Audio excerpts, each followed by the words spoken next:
Welcome, friends, to the 2022 Ford Maverick review. This is going to be everything that you need to know about the Maverick. I have spent 1 week with this truck testing it for you, and I have to say this makes a lot of sense for many families and for many homeowners. I am thoroughly impressed with what Ford has done with this Maverick. So we're testing here the fully loaded Lariat. It's the first edition model, right? 2022 with the EcoBoost 4-cylinder and all-wheel drive. So this sticker's for around $34,000 the way you see it here, but don't worry, I am going to cover the other trim levels in this video because I believe, in my opinion, the XLT is the way to go. First, let's talk about what the Maverick is. It is the smallest truck in the Ford lineup.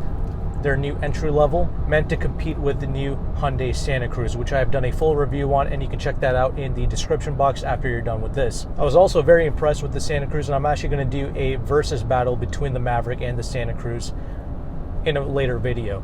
But this is a small compact truck that's supposed to be easy to drive around town, that's supposed to be utilitarian, it's supposed to be able to handle most family's needs, right? Because most people, let's be honest, they don't need like a full-sized F-150. That's kind of overkill for many people, and that can be a bit cumbersome to maneuver around town. This Maverick is 199.7 inches long. It should be able to fit in most people's garages. And I'll mention to you here, it's got two engine options. It can come as a hybrid, which is what I would personally recommend. I haven't tried it, but the thing gets 42 mpg in the city and 33 out on the highway. For most families, that's kind of the way to go. This turbocharged EcoBoost 4-cylinder turbo is incredible. It is very quick, 250 horsepower, 277 pounds-feet of torque. And if you want all-wheel drive with the Maverick, you must get this EcoBoost turbocharged 4-cylinder. You cannot get all-wheel drive with the hybrid. Payload capacity is 1,500 pounds. Again, that doesn't sound like much because this is not a body-on-frame pickup truck. This is based upon the Bronco Sport, which is the little Bronco. That's the platform that this shares with, which is why this comes as a front-wheel drive model as standard. So payload's 1,500 pounds, and if you get the tow package, then you can get 4,000 pounds worth of towing capability, and that's going to be with the EcoBoost 4-cylinder like you see here with the tow package. If you don't get the tow package, the Maverick can only tow 2,000 pounds. And same goes for the hybrid.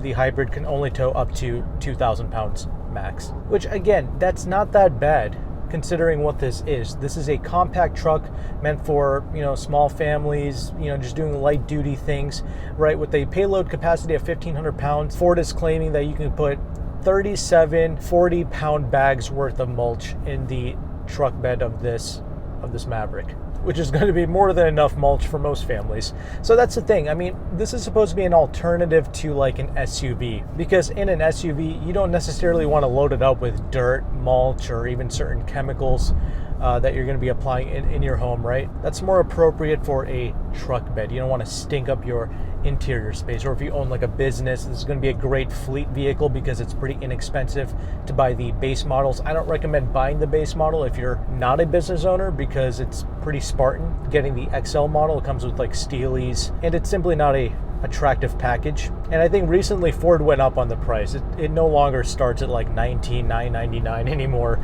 It's like almost $21,000 now, the starting price, which is still pretty inexpensive, but I just want to let you know. Anyway, I don't really recommend getting the $21,000 base XL.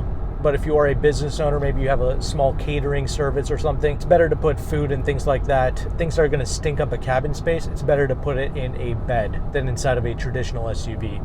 I believe Ford claims that you can put a ATV in the bed as well, like a small little four-wheeler, and you can also tow a jet ski or a small ATV as well. So you can do small light-duty things like that with the Maverick. That's what I'm saying. For many people, you don't have to get a all-out F-150. Now, let's talk about some of the changes for 2023. Mainly, they have just added the Tremor package to the Maverick. So the Tremor will come with a 1-inch lift and some suspension upgrades, and it will serve as the most off-road ready Maverick from the factory, which, doesn't really mean much to me. Paying more for the Maverick is not necessarily the wisest thing in my opinion. Ford designed this to be an affordable vehicle, not some crazy off-road Tremor thing. That's not the main goal and purpose here. It's supposed to be efficient, it's supposed to do some light duty work, and it's supposed to be affordable to purchase. So paying like $30,000+, that in my opinion is not really the point of the Maverick. I would just order a regular XLT Maverick front wheel drive hybrid to get the 42 mpg. And with that established, let's get into the exterior thoughts now, and then we can go into the driving segment next. All right, exterior wise, many people, they are certainly taking notice to the little Maverick. Many people like this, and they like it so much that they are even paying over MSRP for it, which I definitely don't recommend. If you are a dealership watching this video, please don't charge customers over MSRP. That's really defeating the purpose of this Maverick.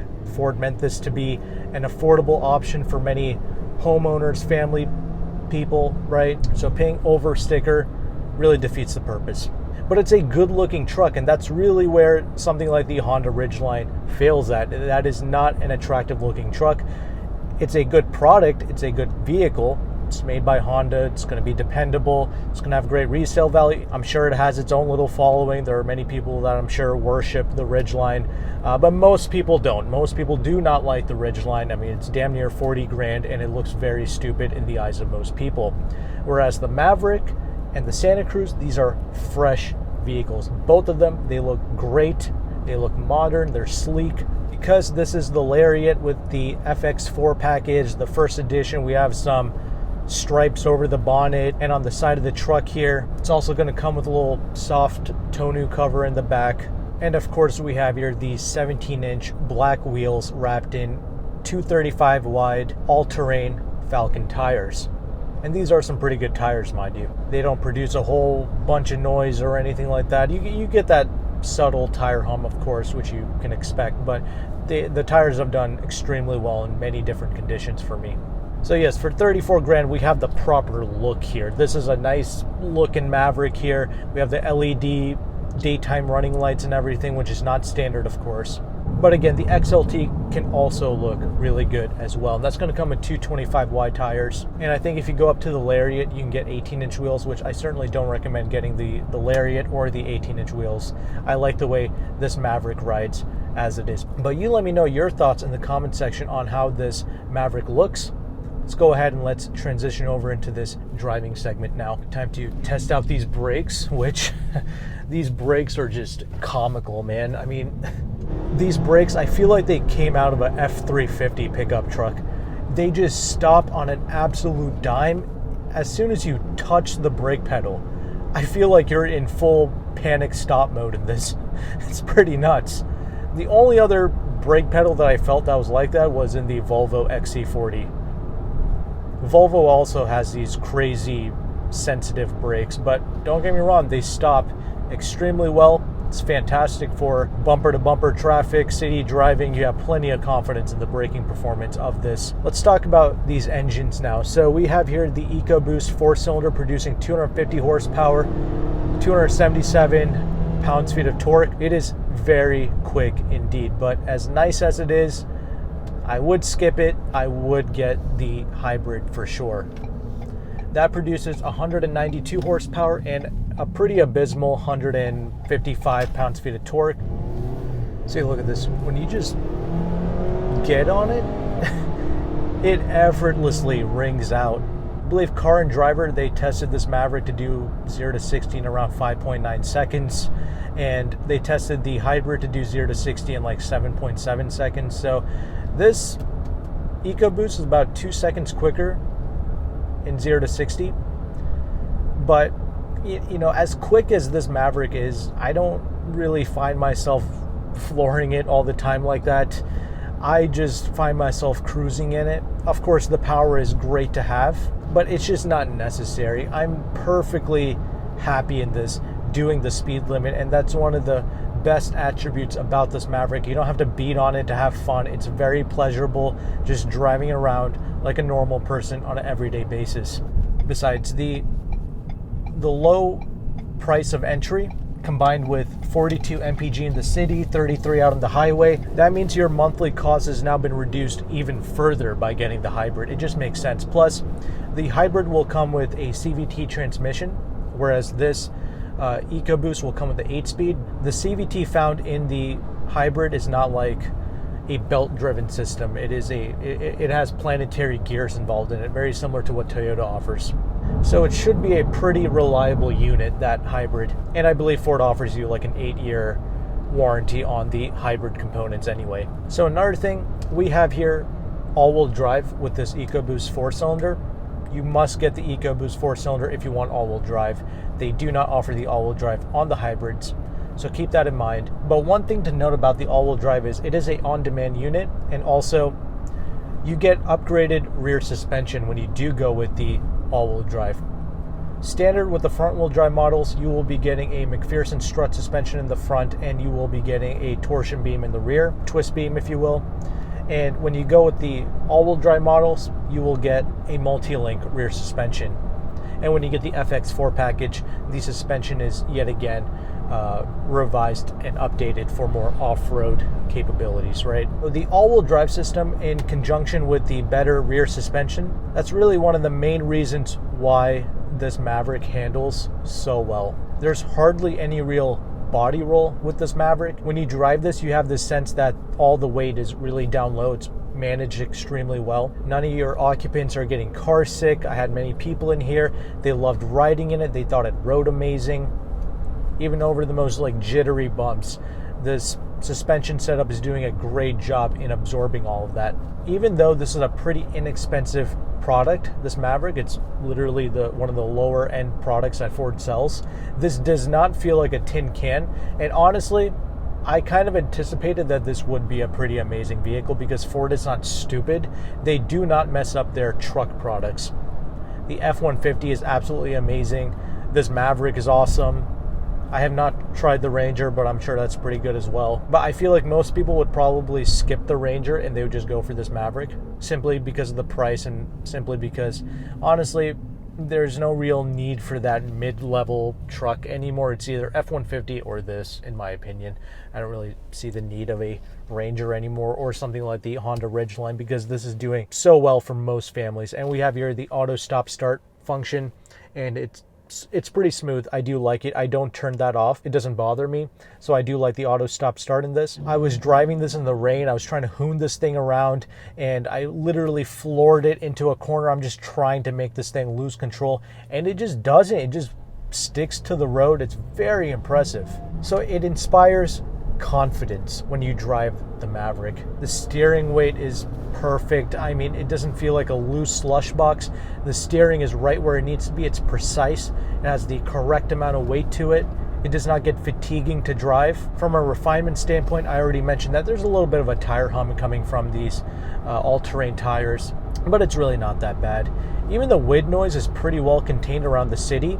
It's only once you get it out on the highway, higher speeds, that's when it begins to get a little bit more noisy. But for what this is, again, it's really not bad. It doesn't feel like a tin can, which is what's awesome about it. This press car has 13,800 miles on it. I know that doesn't sound like a lot, but press cars are almost always used and abused by all the journalists. They test them out. They go crazy with it. And this is nice. It doesn't feel like trash. I mean, I did hear a few rattles coming from the door panels. It is a predominantly completely plastic interior space, but again, it feels solid in here, and I'll talk more about that during the interior segment. So I think many people are going to be extremely impressed with the Maverick. If you're an owner, let me know your thoughts because I have been thoroughly satisfied with this. I even did a little Home Depot run in this. I just bought a couple of materials so I can build a shelf. That's all, nothing crazy. But it's just like, this makes you feel like you want to do stuff with it. And Ford is very intelligent in the way that they design their truck products. There's a lot of features in here that lets you know that this is intelligently designed. They really utilized every square foot of this truck, this interior space, the bed, all of it to give you max practicality. So, I mean, what are the cons here, right? Well, most of the cons is going to be in the interior segment, mainly because this is a plastic interior. It's a ruggedized interior space, but again, like I mentioned, there is that rattle, right? So we'll get to that later on in the interior segment. But once again, you know, driving wise, I don't really mind this. I really think that this is a great driving experience. I expected this to be good. I didn't expect it to be this good. It's very charming and it makes me want to do stuff. Again, I feel like I can just buy everything in Home Depot and just build stuff. I don't even like building things, but it makes me feel that way when I drive it. And that's the biggest difference between this and the Santa Cruz, because technically speaking, the Santa Cruz is actually superior to this Ford Maverick. It is actually quieter. It even rides a little bit softer than this. It just feels like a Hyundai Tucson, right? That SUV. That's what the Santa Cruz feels like. But this just has way more character than the Santa Cruz. Even though this might produce a little bit more noise in the cabin and everything, you feel very connected driving the Maverick, and it's a pretty awesome sensation. I'm not just making this up. I'm not just trying to make excuses for it. Not all wind noise, not all tire noise is necessarily bad. If done right, it can really add a lot of character to the vehicle. And they've done it in a non-annoying fashion. So that's the other good thing. And I totally forgot to mention this, but the curb weight of this truck is very low. It is below 4,000 pounds. The way you see it here, this EcoBoost 4-cylinder with all-wheel drive FX4, this is around 3,700 pounds and some change. The hybrid model is around 3,600 pounds and some change, and I believe the front-wheel drive EcoBoost is about 90 pounds lighter than the hybrid Maverick. Even though this is the heaviest version of the Maverick that I'm driving right now, it still handles amazing. Yet out on the highway doing higher speeds, this feels very stable, very planted. Again, it feels sure-footed and you have confidence driving it. I do know that the small Bronco, the Bronco Sport, is a IIHS top safety pick. I don't think IIHS has tested the Maverick yet, but we can assume that this Maverick is also going to be a pretty safe vehicle based on the performance of the Bronco Sport. And actually, Ford does a pretty good job in building a safe vehicle for sure. The F-150 is like literally one of the safest trucks that you can buy, despite it being an all-aluminum body. Yeah, Ford has been doing some pretty amazing stuff recently. Again, the biggest problem with this car is the fact that dealerships are charging over MSRP for it, and that really sucks. That's just very wrong. I have a pretty wealthy friend of mine. He is considering a Ford Maverick. He's a realtor, so it's very useful for him to have this bed. And the thing that's pissing him off is the dealerships. You know, just about the best dealership he found local to him, they're charging like $5,000 over MSRP. So that really blows. It's not that he can't afford that. I mean, he can pay like $50,000 over sticker price. He's a very successful man. It's not even going to put a dent in his wallet, but that's not the point. It's the principles. That's what bugs him and me as well. Hopefully they can get their act together. We'll see. But for right now, let's go ahead and let's transition over into the interior segment now.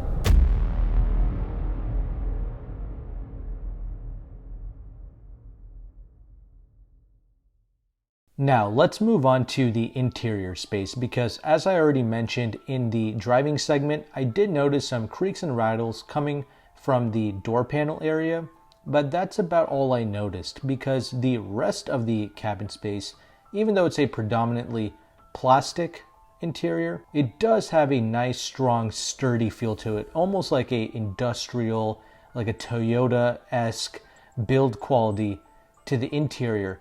And there's actually some rather interesting materials being used throughout the interior space, which I will get to later on. But first, I'm going to mention a few things from the Ford Press Media website, and that's going to be the fact that we have here a standard 8-inch touchscreen that features Apple CarPlay and Android Auto. Maverick also has standard Ford Pass Connect with an embedded modem and Wi-Fi for up to 10 devices. And also, Ford Pass allows you to find the truck in case you lose it in a parking lot. You can check the fuel level, lock and unlock the doors. You can start and turn off the vehicle from your phone with Ford Pass, and that's standard. Now, other things, they are using unique textures and materials. Like I mentioned, they are using reground carbon fiber for strength and visual interest. I thought that was very interesting. The dash panel has a stone-like finish, like a super durable synthetic countertop. It doesn't remind me of a countertop, but it does feel durable. I'll give them that. And another reason why I recommend stepping up to the XLT model is because you do get the navy pier / medium slate interior, those unique cloth seats. I just think it adds color and uniqueness to the interior, whereas the base model XL Maverick just feels Spartan and boring. The XLT really adds in some character, and I appreciate that. They also want their seating material to be durable and to be easy to clean as well. When you step up to the Lariat, you get like this faux synthetic leather type material, but all of it is designed to be comfortable and easy to clean. And I can certainly attest to the comfort of the seats because I was testing out the fully loaded Maverick First Edition, and those fake leather seats, they are incredibly comfortable even on a longer trip. Now, of course, the Maverick interior and just about every Ford truck interior space is designed really intelligently. They use like every square inch of the cabin space to make, well, space for your things. You can fit a 1-liter water bottle upright in the door pockets of this vehicle. You can also fit a tablet or a notebook in the door pockets of the Maverick as well. That's how they have designed it. At first I was looking at it, it was kind of weird. I didn't really understand it at first, and then they explained it and I was reading through it, and then I was like, oh, okay, so that's why the door panel has those moldings, if you will. It's to hold these larger bottles and these tablets. There's also a spacious storage bin under the rear seats, which can fit a fully inflated volleyball, laptop bags, rollerblades, tools, and other gear. Again, that's a level of practicality that I really respect because it's difficult to make a vehicle like the Maverick. It's easy to make a supercar or a sports car like a Mustang. All that's got to do is look good and go fast. But something like the Maverick, it's got to be efficient, it's got to use the limited amount of interior space that it was given because it can't be too big or else it'll be difficult to fit it inside of a garage or to park. So the Maverick is the smallest truck, yet they really utilize the space to fit a lot of your everyday necessities, I suppose. Now, Ford has also introduced something called FITS, and that's an acronym for Ford Integrated Tether System, and this is a multitasking solution for the rear seat passengers. There's apparently a fit slot at the back of the front console that accommodates different accessories for endless personalization, according to Ford. An available accessory package includes cup holders, a storage or trash bin, cord organizer, double hooks for grocery bags and purses, and under-seat storage dividers. More FITS slot creations are in development, and Ford is working to publish these slot geometries so people can 3D print do-it-yourself solutions to further fit their lifestyle. I mean, you got to give credit where credit is due. Ford is really into this whole practicality thing. I respect that. Now, one thing I don't respect is Ford Copilot 360. Not that there's anything wrong with it, I just don't like the fact that they didn't make it standard, not even on the Lariat. That's like an extra option that you have to select. And I do recommend you selecting this because that's the only way you can get the blind spot monitoring and rear cross traffic alert, which are pretty much the primary safety features that I care about. So I think it's like a little under $1,000. I would just get it if I were you. I mean, you're paying this much for it. Those are actually useful safety features. So I just wish that they would make it standard, at least on the XLT or for sure the Lariat trims. But they didn't, so it is what it is. Anyway, that's pretty much everything I wanted to read to you from the Ford Media site. Now, as far as my personal thoughts go, like I mentioned, I do like the design and the simplistic approach to this Ford Maverick interior space. It's very ergonomic. I appreciate the physical controls and buttons that they have set for the climate control. It makes it very easy to interact with. It's easy to reach over and grab. I do like that. I do think the 8-inch touchscreen, the infotainment system, that's also very easy to use. It's not elegant or fancy to look at. It never was, but it is easy to use, and I do appreciate that. And the Apple CarPlay and Android Auto, that is wired. Our test vehicle did come with a wireless charging pad, and fortunately this wireless charging pad did actually work. Even with my iPhone 13 Pro Max that has a case on it, you would be surprised. Many vehicles like the Lexus and Genesis vehicles, Toyotas, when I have my phone in the wireless charging tray, it won't charge. I have to take the phone out of its case, but not so with the Maverick. However, I would also appreciate wireless Apple CarPlay and Android Auto as well. I feel like that should just be the new standard for 2022 and 2023. The buttons and switches throughout the vehicle, They have certainly improved over time, like the Ford switchgear is getting better, the tactile feedback is getting better. It's nothing fancy, but it all works. There's no sticky buttons or keys. Obviously, the model I checked out is that fully loaded Lariat trim level with the first edition package, all-wheel drive, all that good stuff. I mean, that thing was around $34,000, and that is certainly overkill. But I have to say, these seats were extremely comfortable, and they do seem easy to clean, no problems. I am about 5'11", and I had plenty of headroom and legroom in the front. I'll talk about the rear seats later. But the XLT that I recommend comes with cloth seats. It's that navy pear / medium slate interior. I believe for 2023 there's now a black package that you can now select, not only for the exterior but for the interior as well. So if you enjoy that, you can certainly go for it, and I'm sure the comfort of those seats will also continue. Now, we had heated seats and everything, but the way I spec'd out the XLT for around 28 grand for a 2022 model, it will also come with heated seats and 8-way power adjustable driver's seat with a 6-way manual adjustable passenger seat. The gauge cluster is also very easy to use. So as standard, you will be getting a 4.2-inch gauge cluster screen, but a 6.5-inch screen is optional with the XLT, and you get that 6.5-inch gauge cluster screen as standard with the Lariat. One of the standout features of the Lariat trim level, if you care, is going to be the B&O sound system, the 8-speaker unit. That's what I had in this test vehicle, and honestly, it's not that great, but it's pretty good for the class. Like, for this type of vehicle, it's okay. It's certainly an improvement over the B&O sound systems of the past, so I don't mind it, but I feel like the irregular 6-speaker unit will do most people just fine. But just so you know, the Lariat is the only way you can get that B&O sound system. Now, with the XLT, I do recommend getting the XLT luxury package for the 2022s and 2023s, because that is how you get the heated leather wrapped steering wheel. I'm not gonna lie, that is very nice to have, especially in the cold winter times. That'll also give you a power tilt and sliding moonroof. Most people like that.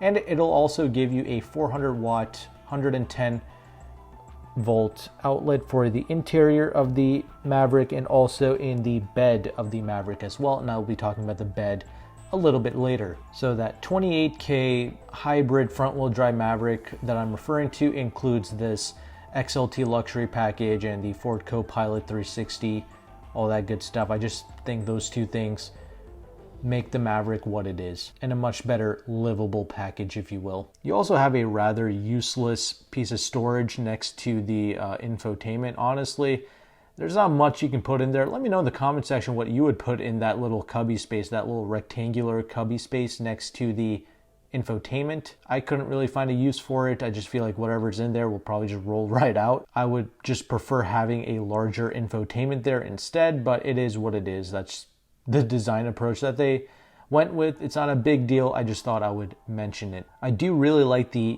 gear selecting knob. I think it's an elegant and easy to use gear lever knob. It just makes it a much cleaner interior space as well, having that digital knob shifter. The center armrest actually has a decent amount of space. Obviously, it's nothing like the F-150s and the full-size pickup trucks, but it's pretty good. Same thing with the glove box. That was also a decent size. But I think that's enough about the front of the interior. Let's go ahead and let's transition over into the rear seats, because one of the things I really like about sitting in the rear of the Maverick is the fact that Ford was intelligent and they mounted the front seats up a little bit higher, so the people sitting in the back get a bit more toe room, thus leading to more legroom space. So that was an intelligent use of space. I always like it when vehicles do that. And because of that, you know, I'm 5'11", I can actually sit behind myself. I'm not stretching out back there like a limo or anything, but it's good. I can make do with it. It's a practical little vehicle. Obviously, if you're taller, like 6.5 feet tall,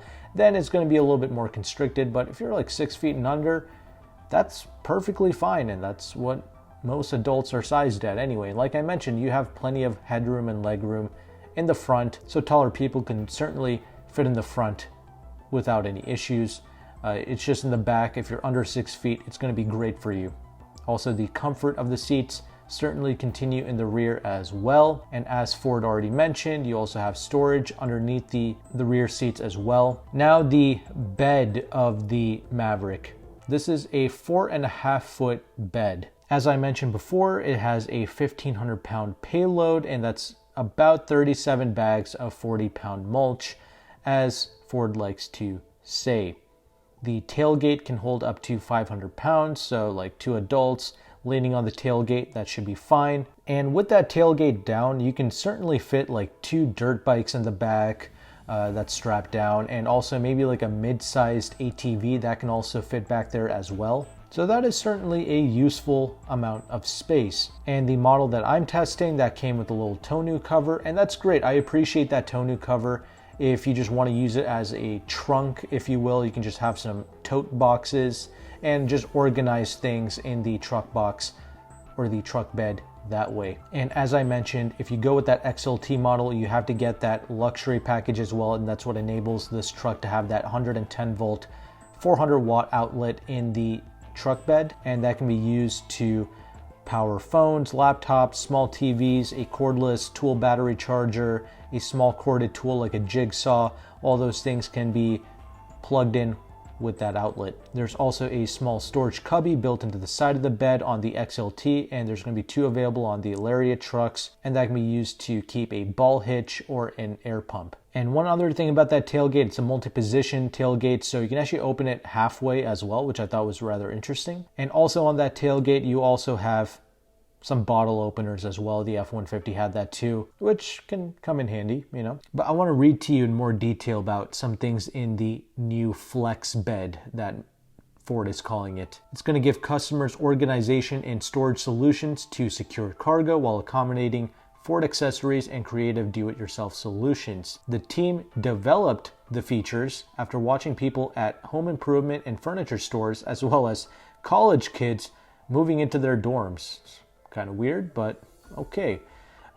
They observed how they struggled to load things into small crossovers and cars while working around the cargo limitations they faced. So that's how we got the Maverick bed that you see here. I'm going to continue what Ford has said here. People can create segmented storage, bike racks, and other do-it-yourself solutions by sliding 2x4s or 2x6s into slots stamped into the side of the bed. There are 2 tie downs, 4 D-rings, and built-in threaded holes in the sides to bolt in new creations. But here's something that I have to share with you, and this has really piqued my interest, and please comment below your thoughts about this if you've done anything with this before in the past. But Gabby Grehelis, I hope I'm saying that right, is an electrical engineer who helped develop standard built-in 12 volt electrical power pre-wired to an easily removable cover on either side of the back of the bed to support do-it-yourself electrical projects. Yes, I showed it in the B-roll. Let me know in the comment section if you actually use that. But I'm going to continue here. So Ford has this in quotes, I believe. Grehelis said this. Gabby Grehelis. Again, I hope I'm saying that right. People have forever been hacking into their wiring harness to run things like lighting, air pumps, and other useful accessories. And this is supposed to be a better solution. We're enabling customer needs while protecting the tail lamp wiring and creating a fused circuit to avoid compromising the overall electrical system. With this, you have the option to select the factory available box lighting or install your own home-built lighting setup, or even invent a whole new use for the 12 volt accessory points. That's pretty cool that they thought to that level. I would be curious to see how many people were actually screwing with the tail lamp electrical wiring systems to I don't know, run things like lighting and air pumps. Let me know in the comment section if you're one of those people that did that, because now with the new Maverick, they actually gave you some pre-wires to play with. But that's pretty much everything I wanted to cover with the interior space, the comfort, the truck bed. I guess I'll throw this in there as well. This is an easy truck to drive. It's easy to see out of. However, there's one thing I forgot to mention. When you sit in the Maverick and you're actually driving around in it, the interior space and the overall truck feels much larger than what it really is. This is a small truck. I mean, it's the smallest truck sold in the US. But when you sit in it, it feels massive. It feels wide, and it feels wide to drive as well. And that's not a bad thing. You know, it's good when smaller vehicles feel large, and it's good when larger vehicles like an Expedition or something feel small. And it's interesting how Ford nails it perfectly for all their vehicles, small and large. I think a lot of people will actually like this feeling that the Maverick has to offer with the interior space and the overall seating position. Like I mentioned, it is easy to drive. It just feels larger than what it is. But that's pretty much my detailed coverage of the interior space. Let's go ahead and let's get into those conclusions now.